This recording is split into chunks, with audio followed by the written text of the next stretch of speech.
Burnt Norton. Time present and time past are both perhaps present in time future, and time future contained in time past. If all time is eternally present, all time is unredeemable. What might have been is an abstraction, remaining a perpetual possibility only in a world of speculation. What might have been and what has been point to one end which is always present. Footfalls echo in the memory, down the passage which we did not take, towards the door we never opened into the rose garden.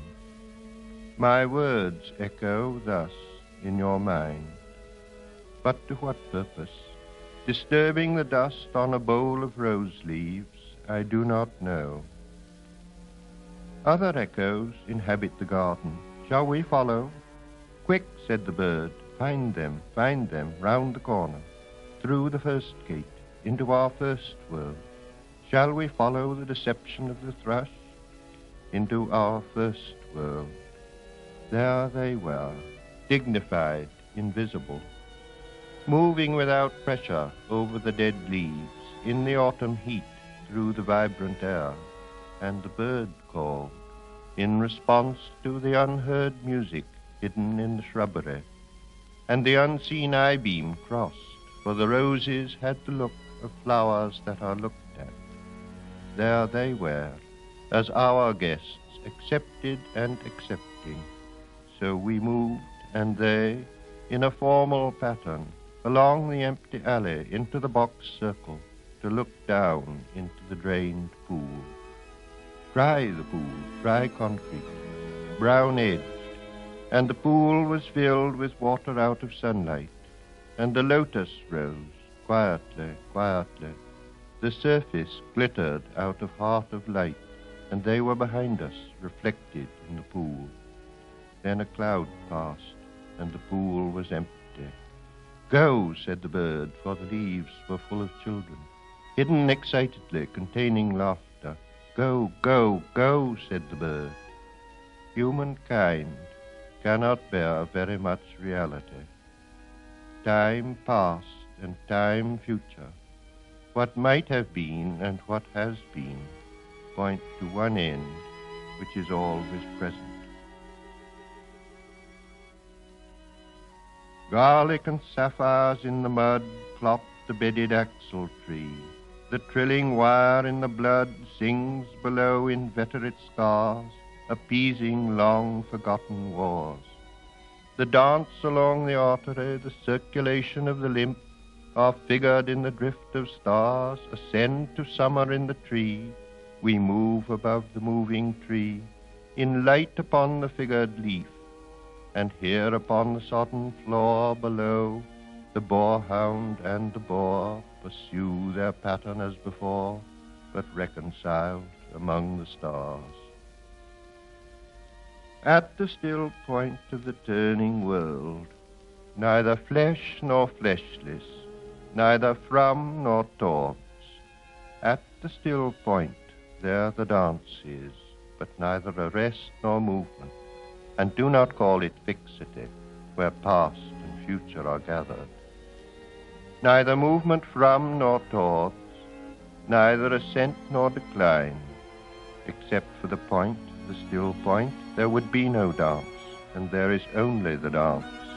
I can only say there we have been, but I cannot say where, and I cannot say how long, for that is to place it in time.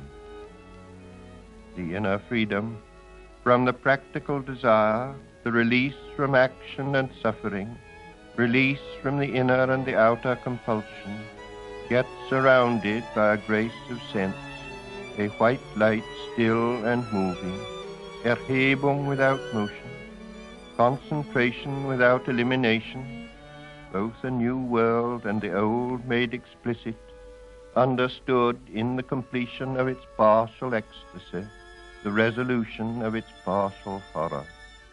Yet the enchainment of past and future, woven in the weakness of the changing body, protects mankind from heaven and damnation, which flesh cannot endure. Time past and time future allow but a little consciousness.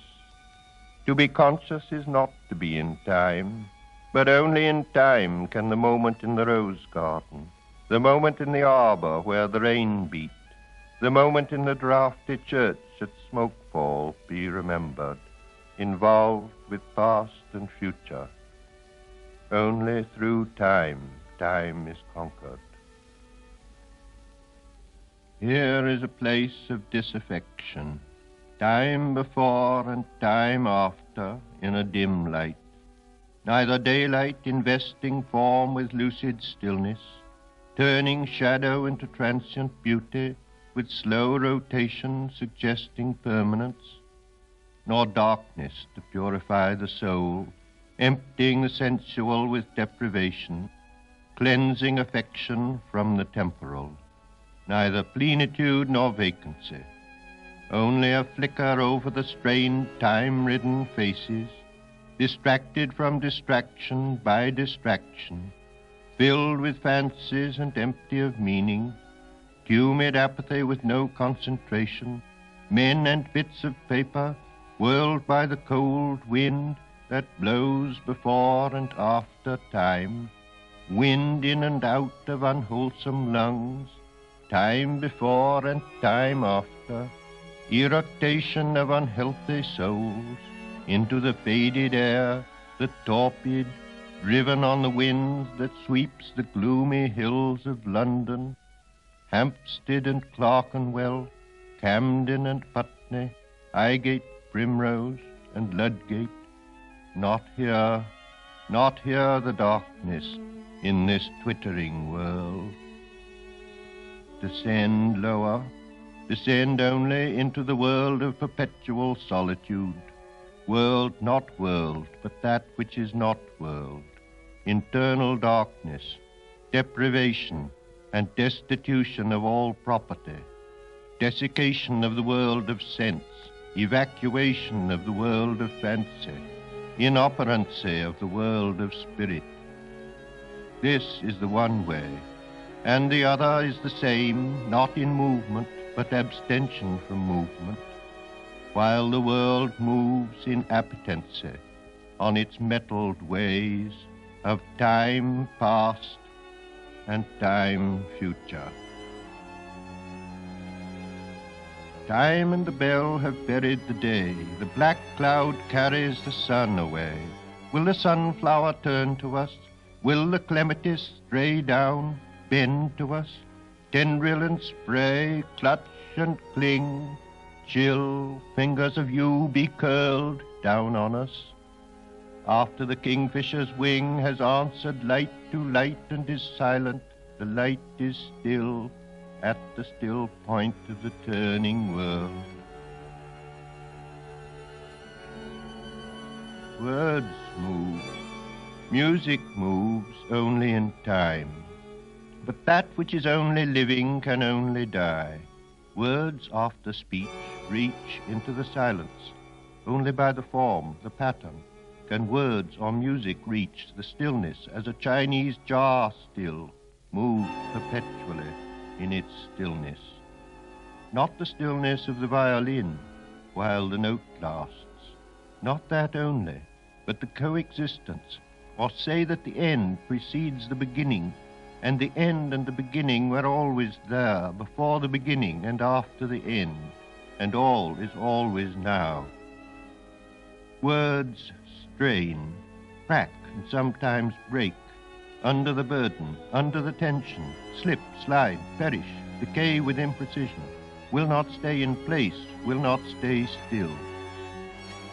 Shrieking voices, scolding, mocking, or merely chattering, always assail them.